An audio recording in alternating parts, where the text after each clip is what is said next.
História da Igreja.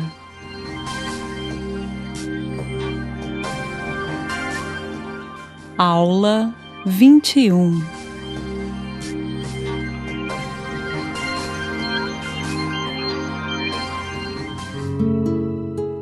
O Espírito e a noiva dizem: vem. E quem ouve, diga: vem. E quem tem sede, venha. E quem quiser, tome de graça da água da vida. Creio que a igreja será arrebatada e se encontrará com Cristo nos ares. Creio que nesse dia o sofrimento da igreja deixará de existir, pois ela estará para sempre com o construtor da história e Senhor da igreja, Jesus Cristo, Rei dos reis e Senhor dos senhores. Amém.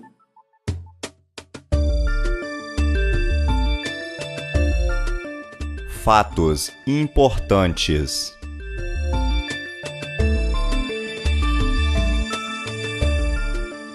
Renovação Carismática Católica, 1967.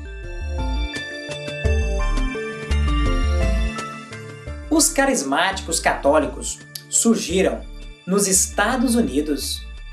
O Segundo Concílio do Vaticano desejava a renovação da Igreja, e a renovação carismática apareceu no momento em que procuravam colocar em prática essa ordem de concílio.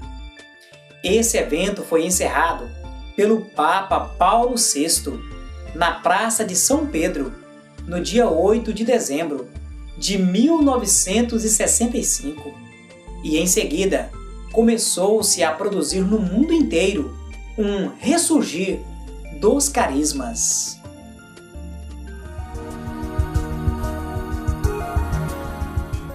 Antes de completado um ano do concílio, vários católicos, membros das faculdades da Universidade de Duquesne dos Estados Unidos, se reuniram frequentemente para momentos de oração e para estudarem sobre as questões da fé cristã.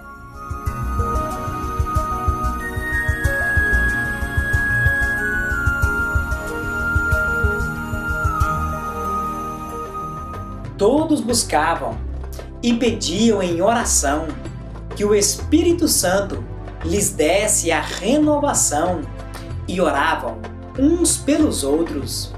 E assim, a renovação carismática católica se firma, atraindo milhares de adeptos em todo o mundo. O Setembro Negro, 1970.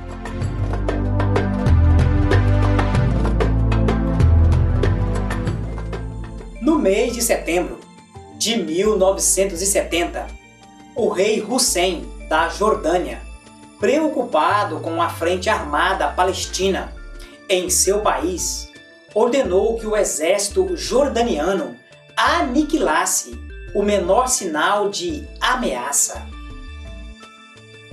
Os militares jordanianos iniciaram então uma batalha contra as milícias palestinas, e o resultado foi a morte de milhares de pessoas.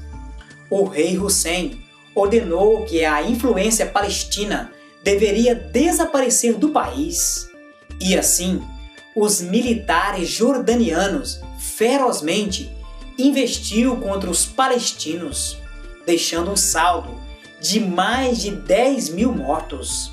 Nesse horripilante episódio, que ficou conhecido como Setembro Negro.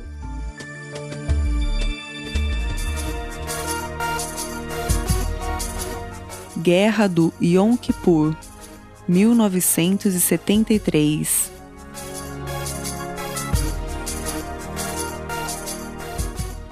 A Síria e o Egito atacaram as posições israelenses no Sinai e nas colinas de Golã em 6 de outubro de 1973, dia em que os judeus comemoram o Dia do Perdão, Yom Kippur.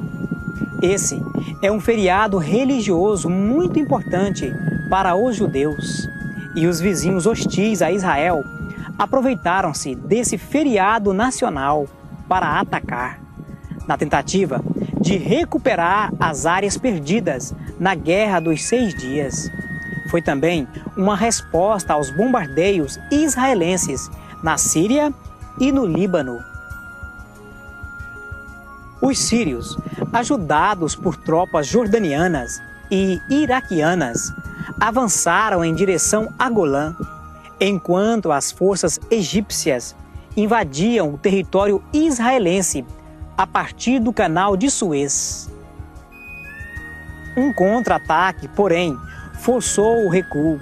Damasco, capital da Síria, foi bombardeada, enquanto no Sinai as forças israelenses destruíram as instalações bélicas inimigas.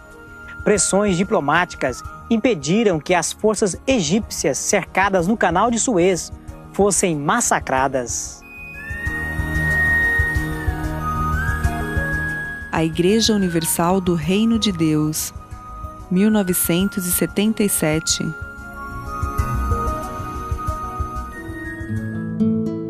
O bispo Edir Macedo funda no Rio de Janeiro a Igreja Universal do Reino de Deus, a qual nasceu do movimento neopentecostal, que se baseia na manifestação carismática do Espírito Santo.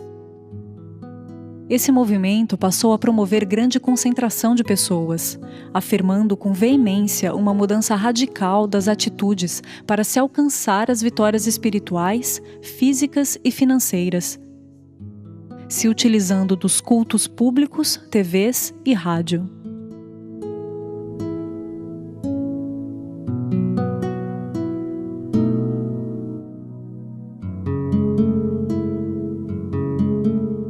Ainda em 1977, Edir Macedo abriu essa igreja, a qual possuiu diversos nomes, tais como Cruzada do Caminho Eterno, Igreja da Bênção e, finalmente, Igreja Universal do Reino de Deus. Conflito Israel-Libanês, 1982.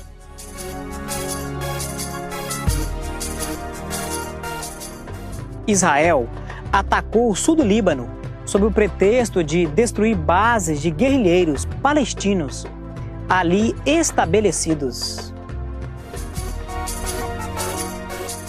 Guerra do Golfo, 1991. Essa guerra teve início quando o Kuwait foi invadido por tropas do Iraque. Esta guerra envolveu uma coalizão de forças de países ocidentais, liderados pelos Estados Unidos da América e Grã-Bretanha, e países do Oriente Médio, como a Arábia Saudita e o Egito, contra o Iraque. Em 7 de junho de 1991, aproveitando-se a oportunidade da Guerra do Golfo, Israel bombardeou o centro nuclear de Tamuz, no Iraque, para eliminar a ameaça dos avanços tecnológicos do mundo árabe, particularmente a possibilidade de uma bomba atômica. Atentados terroristas, 1994. As negociações com a OLP sobre a autonomia palestina fracassam na Cisjordânia após um judeu extremista matar a tiros 30 palestinos no túmulo dos patriarcas, em Hebrom. Meses depois, um militante suicida do grupo extremista islâmico Hamas detonou uma bomba em um ônibus em Tel Aviv, matando 22 pessoas. João Paulo II pede perdão, 1999.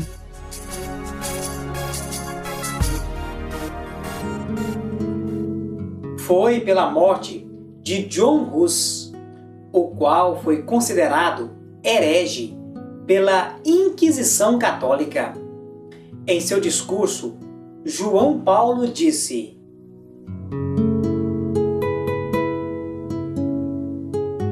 Hoje, na vigília do grande jubileu, sinto o dever de exprimir profunda tristeza pela cruel morte infligida a John Hus e pela consequente ferida, fonte de conflitos e divisões, que foi, deste modo, aberta nas mentes e nos corações do povo boêmio.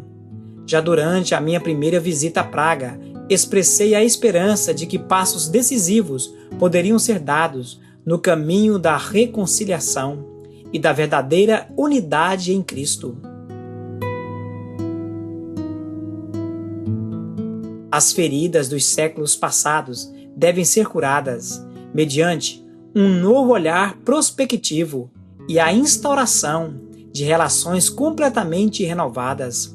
Nosso Senhor Jesus Cristo, que é a nossa paz, e abateu o muro de inimizade que nos separava. Guie o caminho da história do vosso povo rumo à reencontrada unidade de todos os cristãos, que todos nós desejamos ardentemente para o novo milênio, do qual estamos às portas. Acordo entre católicos e protestantes, 1999.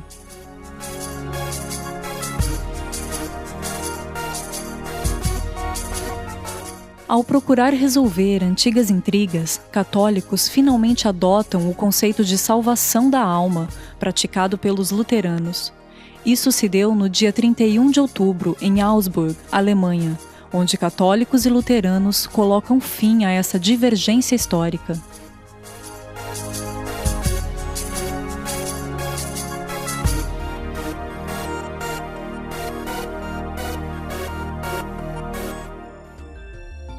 Esse é um bom motivo para celebrar, pois ambos os grupos resolvem o impasse teológico envolvendo a questão da salvação, que acirrou os ânimos por vários séculos, levando luteranos e católicos a trocarem acusações.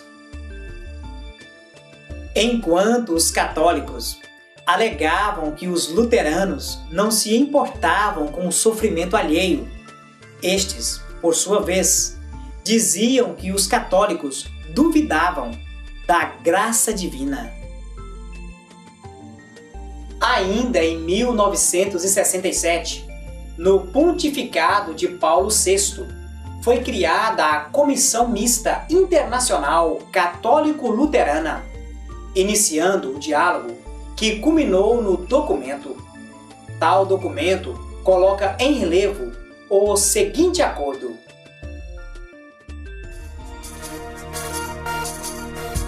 ambas as partes passam a professar que a salvação decorre da graça de Deus e não das boas obras.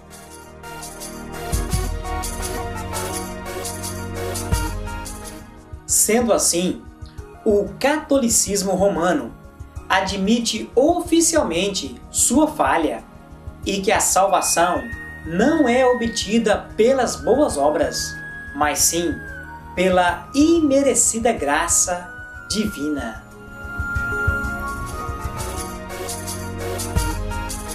Esse é um bom motivo para se comemorar.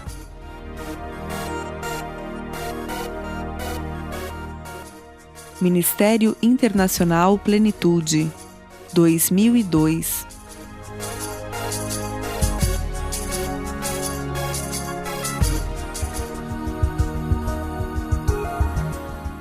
Em abril de 2002, nasce na Inglaterra a entidade evangélica missionária International Plenitude Ministries, fundada pelo pastor sul-americano Edelmar Messias Cândido e sua esposa Carmen M.P. Messias, que imigraram para o Reino Unido em 2001. Esse ministério surgiu com uma forte ênfase em missões e preparo ministerial, fundando em 2005 o IPS, International Plenitude Seminary, que é um seminário teológico interativo e interdenominacional, que visa a habilitação e preparo de pastores e missionários. O Ministério Internacional Plenitude se encontra hoje em vários países, onde desenvolve a obra missionária, preparação de obreiros e edificação de bases missionárias para suporte e apoio de pastores e missionários.